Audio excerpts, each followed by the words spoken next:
ഓം. ഒരു ഉപനിഷത്ത് വ്യക്തമായി ഗുരുമുഖത്തു നിന്ന് പഠിച്ചാൽ എന്താണ് ബ്രഹ്മമെന്ന് മനസ്സിലാക്കാവുന്നതാണ്. ഒരു ഉപനിഷത്ത് വേണ്ടല്ലോ. എന്തിനാ ഒരു ഉപനിഷത്ത് പഠിക്കുന്നേ? ഒരു വാക്യം പോരെ.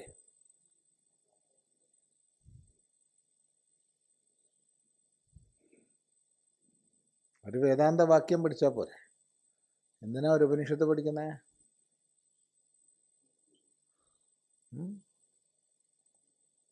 ഒരു വേദാന്ത വാക്യം തത്വമസി. ഇനി അതിൽ തത്തിൻ്റെ ലക്ഷണമില്ല എന്നാരെങ്കിലും പറയുകയാണെങ്കിൽ സത്യം ജ്ഞാനം അനന്തം ബ്രഹ്മ കഴിഞ്ഞു, മതി. എന്തിനാ ഒരു ഉപനിഷത്ത് പഠിക്കുന്നേ? ഒരാവശ്യമില്ല. എന്തായാലും ബാക്കി കൂടി വായിക്കട്ടെ. പിന്നീട് ബ്രഹ്മത്തിൽ ചരിക്കേണ്ടതിന് പകരം വേദാന്തം തേടി നടന്നാൽ ഉപനിഷത്ത് പഠിച്ചതൊന്നും മനസ്സിലായിട്ടില്ല എന്നല്ലേ മനസ്സിലാക്കേണ്ടത്? ഒന്നും മനസ്സിലായിട്ടില്ല എന്ന് മനസ്സിലാക്കേണ്ടതില്ല. മറിച്ച് അതുകൊണ്ട് കൃതാർത്ഥത കൈവന്നിട്ടില്ല എന്നേ മനസ്സിലാക്കേണ്ടത്.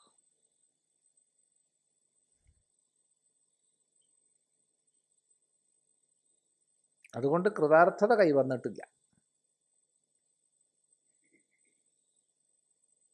അല്ലാതെ മനസ്സിലായിട്ടില്ല എന്ന് മനസ്സിലാക്കരുത്. മനസ്സിലായിട്ടുണ്ട്. കാരണം ഗുരുമുഖത്തുനിന്ന് ശ്രദ്ധയോടുകൂടി ശ്രവണം ചെയ്യുമ്പോൾ മനസ്സിലാവുന്നുണ്ട്. പക്ഷേ അതുകൊണ്ട് കൃതാർത്ഥത കൈവന്നില്ല, വിജ്ഞാനതലത്തിലേക്ക് ഉയർന്നില്ല എന്നേ മനസ്സിലാക്കാനുള്ളൂ. അയാൾ വീണ്ടും വീണ്ടും പഠിക്കുമ്പോൾ. ഇനി ഒരു തീർത്തും യോഗ്യനായ ജിജ്ഞാസുവിന് ഗുരുവിൽ നിന്ന് കേവലം ഒരു നോട്ടം മതിയാവും, അഥവാ ഒരു വാക്യശ്രവണം മതിയാവും. മഹാവാക്യശ്രവണമോ അല്ലെങ്കിൽ നേരത്തെ സൂചിപ്പിച്ചതുപോലെ സർവം ഖലിതം ബ്രഹ്മ, സത്യം ജ്ഞാനം അനന്തം ബ്രഹ്മ, സച്ചിദാനന്ദം ബ്രഹ്മ ഇത്യാദി വാക്യങ്ങൾ ഏതെങ്കിലും ഒരു വാക്യം കേട്ടാൽ മതി. എന്നാൽ ഇത് പ്രസംഗിക്കാൻ വളരെ നല്ലതാണ്. സ്വജീവിതത്തിൽ അനേക വൃത്തികളോടുകൂടി ജന്മജന്മാന്തരങ്ങളിലെ വിവിധങ്ങളായ വൃത്തികളോട് കൂടിയിട്ടാണ് നമ്മളുള്ളത്. സാധനാനുകൂലികളും സാധനാ പ്രതികൂലികളുമായ വൃത്തികൾ നമ്മുടെ ഉള്ളിലുണ്ട്. അപ്പോൾ ആവൃത്തി രസകൃതുപദേശാത് എന്ന് ബാദരായണ മഹർഷി പറയും.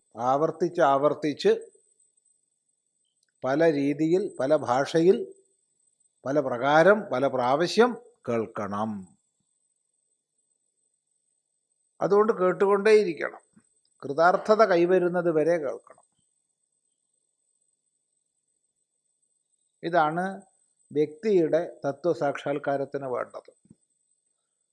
ഇനി കേവലം വ്യക്തിയുടെ തത്വസാക്ഷാത്കാരം എന്നതിനപ്പുറത്ത് ശാസ്ത്രപ്രചരണം അല്ലെങ്കിൽ ശാസ്ത്രത്തിൻ്റെ നിലനിൽപ്പ് എന്നൊരു ഘടകമുണ്ട്.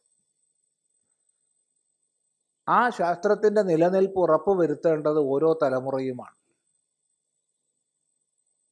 ഇന്നത്തെ നമ്മുടെ തലമുറ പഠിച്ചാലേ അടുത്ത തലമുറയിലേക്ക് പഠിപ്പിക്കാൻ ആൾക്കാരുണ്ടാവുള്ളൂ. ആ തലമുറ പഠിച്ചാലേ അതിനപ്പുറത്തേക്ക് പോവുള്ളൂ. എങ്കിൽ മാത്രമേ ശാസ്ത്രത്തിൻ്റെ നൈരന്തര്യം നിലനിൽക്കൂ. അതിന് ഒരു ഉപനിഷത്തോ ഒരു ഭഗവത്ഗീതയോ ഒരു ബ്രഹ്മസൂത്രമോ 10 20 പ്രകരണ ഗ്രന്ഥങ്ങളോ പോരാ. ബഹുശാസ്ത്രങ്ങൾ വേണം.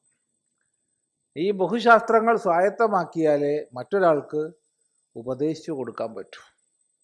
എന്തിനാണ് ഉപദേശിക്കുന്നത്? അത് ശാസ്ത്ര പ്രസരണത്തിന്, ശാസ്ത്ര സംസ്ഥാപനത്തിന് അവശ്യ കർത്തവ്യമാണ്. അങ്ങനെ കൃപാലുക്കളായ ആചാര്യന്മാർ ചെയ്തതുകൊണ്ടാണ് നമ്മുടെ തലമുറയിലേക്ക് ഇത് എത്തിയത്. ഇതിനെ അടുത്ത തലമുറയിലേക്ക് എത്തിക്കേണ്ടത് നമ്മുടെ ഏവരുടെയും കർത്തവ്യമാണ്. ഇത് 2 തലങ്ങൾ. ആദ്യം പറഞ്ഞത് വൈയക്തികമായ സാക്ഷാത്കാരത്തിന് പോലും ഇപ്പോൾ പ്രസംഗിച്ചാൽ മതിച്ചാൽ ശരി, സർവം ഖലുവിധം ബ്രഹ്മ കഴിഞ്ഞു. പക്ഷേ അതുകൊണ്ട് അവനവൻ സ്വയം വിലയിരുത്തണം, എനിക്ക് കൃതാർത്ഥതയായിട്ടുണ്ടോ എന്നുള്ളത്.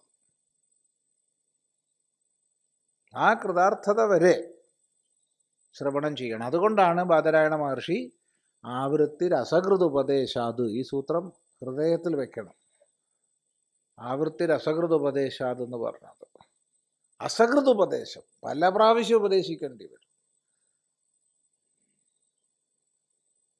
ശ്വേതകേതുവിന് തത്വമസി 9 പ്രാവശ്യം ഉപദേശിക്കേണ്ടി വന്നു. സാക്ഷാൽ ബ്രഹ്മാവ് ഇന്ദ്രന് 4 പ്രാവശ്യം ഉപദേശിക്കേണ്ടി വന്നു എന്നല്ല, ഓരോ പ്രാവശ്യവും വീണ്ടും വീണ്ടും വീണ്ടും തപസ് ചെയ്യാൻ നിർദ്ദേശിച്ചു. 32 കൊല്ലം 32 കൊല്ലം 32 കൊല്ലം, അങ്ങനെ 96 കൊല്ലം, പിന്നൊരു 5 കൊല്ലം, അങ്ങനെ 101 കൊല്ലം തപസ് ചെയ്തിട്ടാണ് ഇന്ദ്രന് മനസ്സിലായത്. ഇന്ദ്രന് പിന്നെയല്ലേ നമ്മുടെയൊക്കെ കഥ, അതും ബ്രഹ്മാവിൽ നിന്ന് കേട്ടിട്ട്.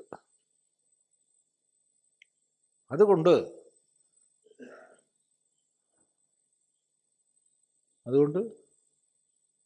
വീണ്ടും വീണ്ടും ശ്രവിക്കണം, പല ഭാഷകളിൽ കേൾക്കണം, പല പ്രകാരം കേൾക്കണം, യുക്തിക്ക് സമാധാനം കിട്ടുന്ന രീതിയിൽ കേൾക്കണം. അത് ഒരു ഉപനിഷത്തിൽ ഉണ്ടായിക്കൊള്ളണമെന്നില്ല. ഇപ്പോൾ ഒരു ഉപനിഷത്ത് കേൾക്കുമ്പോൾ നമുക്ക് തോന്നും എനിക്കിത് മനസ്സിലായി കഴിഞ്ഞു. ഇപ്പോൾ ഈശാവാസ്യം കേൾക്കുമ്പോൾ ശ്രദ്ധയോടുകൂടി കേൾക്കുമ്പോൾ എനിക്ക് ബ്രഹ്മതത്വം മനസ്സിലായി എന്ന് മനസ്സിലാവും. പക്ഷേ കേനോപനിഷത്ത് ശ്രദ്ധയോടുകൂടി കേൾക്കുമ്പോൾ മനസ്സിലാവും, ഓ പുതിയ ഒരുപാട് ചിന്താധാരകൾ എനിക്ക് കിട്ടിയല്ലോ. കഠോപനിഷത്ത് ശ്രദ്ധയോടുകൂടി കേൾക്കുമ്പോൾ മനസ്സിലാവും, അയ്യോ മുമ്പ് അറിയ പോലും ചെയ്യാത്ത മേഖലകളിൽ എനിക്ക് ഒരുപാട് ഉൾക്കാഴ്ചകൾ കിട്ടിയിട്ടുണ്ട്.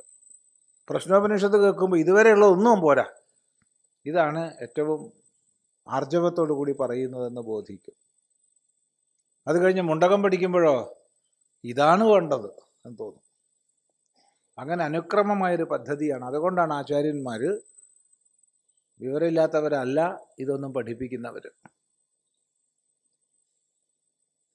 അത് മനസ്സിലാക്കുക. മാണ്ഡൂക്യമേകമേവാലം മുമുക്ഷൂണാം വിമുക്തയേ തഥാപി അസിദ്ധം ജ്ഞാനം ചേത് ദശോപനിഷദം പഠ എന്ന് മുക്തികോപനിഷത്ത് വെറുതെ പറയല്ല. മാണ്ഡൂക്യം 1 മതി, എന്തിനാ പല ഉപനിഷത്ത്? പക്ഷെ അത് കേട്ടിട്ട് കൃതാർത്ഥത ഉണ്ടായില്ല, എന്ത് ചെയ്യണം? നീ 10 ഉപനിഷത്ത് പഠിച്ചോന്നാ പറയുന്നത്. 10 പഠിച്ചും കൃതാർത്ഥത ഉണ്ടായില്ല, 108 പഠിച്ചോളൂ. അല്ലാണ്ട് എന്താ ചെയ്യാം? കൃതാർത്ഥത ഉണ്ടായോ അവൻ പോയിക്കോളും. അവനെ പിന്നെ പഠിപ്പിക്കാൻ ആചാര്യനും നിൽക്കുന്നില്ല, ആചാര്യൻ്റെ അടുത്ത് കേൾക്കാൻ അവനും നിൽക്കുന്നില്ല. പക്ഷെ പ്രസംഗിച്ചുകൊണ്ട് കാര്യമില്ല, ജീവിതത്തിൽ മുഴുവൻ പ്രതിഫലിക്കണം. കൃതാർത്ഥത വാക്കിൽ പറഞ്ഞാൽ പോരാ, അത് ജീവിതത്തിൽ കാണണം. അതാണ് അതിനുള്ള മറുപടി.